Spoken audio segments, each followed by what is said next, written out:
आपण units and measurement संपवलेलं आहे, त्याच्यानंतर बेसिक मॅथ्स संपवलंय, इन्स्ट्रुमेंट संपवलेलं आहे आणि अजून काय संपवलं, स्केलर्स अँड वेक्टर. असे ऑफिशियली म्हटलं तर 4 चॅप्टर संपलेत, पण एनसीईआरटी नुसार विचारलं तर एकच चॅप्टर संपला. ठीक आहे, एनसीईआरटी नुसार एकच चॅप्टर संपला. आता एनसीईआरटी नुसार आपण सेकंड चॅप्टर जे स्टार्ट करतोय त्याचं नाव आहे motion in straight. Motion in straight line, म्हणजे स्ट्रेट लाईन मध्ये मोशन चाललं पाहिजे. म्हणजे आयदर तो एक्स ऍक्सिस वर मोशन करेल किंवा वाय ऍक्सिस वर मोशन करेल किंवा झेड ऍक्सिस वर मोशन करेल किंवा कुठेतरी जाईल तर तो सरळच जाईल. त्याला म्हटलं आता काय, straight line, motion in straight line. त्याच्या अगोदर चर्चा करून घेऊ पोझिशन काय असतं. पोझिशन काय असतं, पोझिशन आठवत नाही सर. लोकेशन असतं, location at a particular time. Location at particular time, एखाद्या टाइमला त्याची लोकेशन काय हे सांगणे म्हणजेच काय, पोझिशन. ठीक आहे, त्याच्यानंतर आहे मग पुढचा पोझिशन वेक्टर. नेक्स्ट आहे तुमचा पोझिशन वेक्टर. पोझिशन वेक्टर म्हणजे काय, location with respect to origin. Location with respect to origin, with respect to time होता ते काय, with respect to origin. Location with respect to काय, ओरिजिन, त्याला काय म्हणतो आपण, पोझिशन वेक्टर. जसं की हा ग्राफ आहे, तो इथे आहे, मी याला म्हटलं 3,2 वर आहे, म्हणजे याचा अर्थ काय, म्हणजे एक्स वर किती आहे, 3 वर आहे, वाय वर कितीला आहे, 2 ला आहे. हे ओरिजिन पासून जी पण मी ड्रॉ करणार आहे ही झाली माझी पोझिशन वेक्टर. लॉजिक कळालं, डायरेक्शन अशी चालेल, पोझिशन वेक्टर. काय डाऊट आहे, समजलं. आता आपल्याला पोझिशन वेक्टर फाइंड आउट करायचे. जर एक्झाम्पल मी असं लिहिलं 3,2, याच्यावर मला पोझिशन वेक्टर लिहायचे, तर कसं लिहिणार आहे, मी अन्न म्हणणार 3i प्लस 2j. बरोबर नाही, एक्स ऍक्सिस आपण आय कॅप लावतो आणि वाय ऍक्सिस आपण जे कॅप घेत असतो.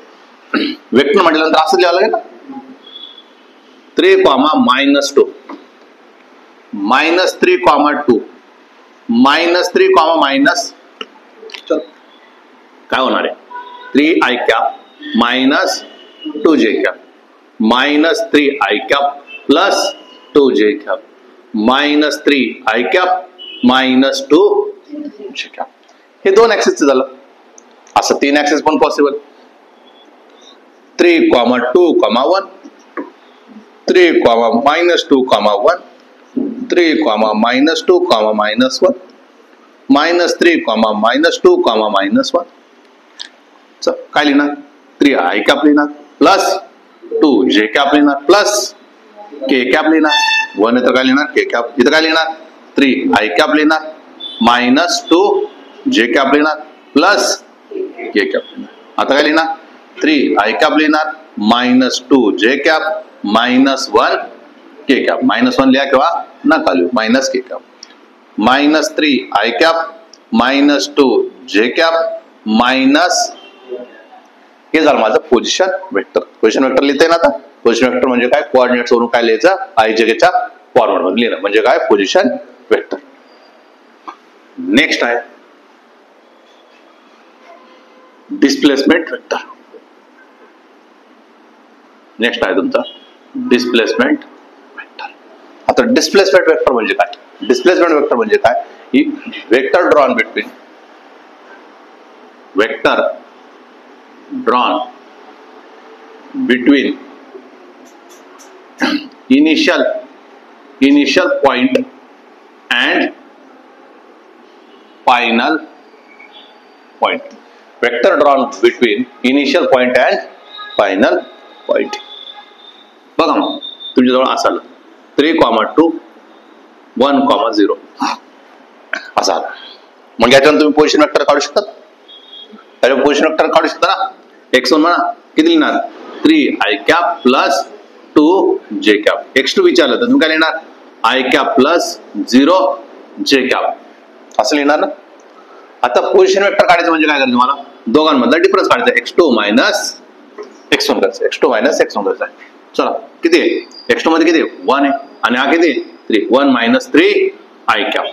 प्लस 0 मायनस 2 काय जे कॅप, म्हणजे किती झालं -2 आय कॅप मायनस 2 जे कॅप, बरोबर आहे ना, -2 आय कॅप आणि -2 हा झाला तुमचा काय डिस्प्लेसमेंट वेक्टर. याचं मॅग्निट्यूड काढता येईल, मॅग्निट्यूड काढता ना, किती येणार आहे 2√2 बनतो. मॅग्निट्यूड किती बनणार आहे 2√2. डायरेक्शन विचारलं, थीटा विचारलं तर तुम्ही काय tan इनवर्स ऑफ काय लिहिणार -2 अपॉन y अपॉन x लिहितो ना, म्हणजेच काय लिहिलं तुम्ही tan इनवर्स ऑफ काय 1 म्हणजेच किती रे 45 डिग्री, बरोबर ना. थीटाची व्हॅल्यू किती आली 45 डिग्री. काय डाऊट आहे, पहिला एक्झाम्पल कळाला, पोझिशन वेक्टर कसा काढला. सेकंड बघा, मी जर असं म्हटलं x1 इज इक्वल काय असं घेतलं 3, 2, 4 6, 5, 1 6, 5, 1. पटकन याचं पोझिशन वेक्टर लिहिता येईल, पोझिशन वेक्टर लिहून घेऊ. x1 लिहा, काय लिहिता येईल 3i cap plus 2j cap plus 4k cap. x2 लिहिता येईल, x2 कसं लिहिणार 6i cap plus 5j cap plus k cap. Position vector काढायचं आहे म्हणजे काय x2 मायनस x1 म्हणजे काय 6 मायनस 3i कॅप प्लस काय 5 minus 2j cap plus 1 minus 4k cap, बरोबर आहे. म्हणजे किती 3i cap plus 3j cap, बरोबर आहे नाही, मायनस 3k कॅप. यातून तुम्हाला मॅग्निट्यूड काढता येतं ना, किती मॅग्निट्यूड येणार 3√3. हे तुमच्या डोक्यात राहिलंच पाहिजे, काय काय बनलं पाहिजे काय काय नाही. 3√3 तुमचं काय म्हणणार, डायरेक्शन काढायची गरज आहे. डायरेक्शन कसं काढणार cos alpha cos beta cos gamma, का बरं, कारण की 3 ऍक्सिस झालं, इथं टॅन नाही चालणार, इथं काय घालून कॉस घालून cos alpha cos beta cos gamma काढलंय आपण, त्याचा यूज आपल्याला इथं करणं गरजेचं आहे. कळालं का, डिस्प्लेसमेंट वेक्टर काढता येईल आता. ओके 15 दिवसापूर्वी आपण जेव्हा लहान होतो तेव्हाची गोष्ट, तेव्हा आपण शिकलो होतो डिस्प्लेसमेंट फॉर्म्युला. काय शिकवलं तुम्हाला डिस्प्लेसमेंट फॉर्म्युला.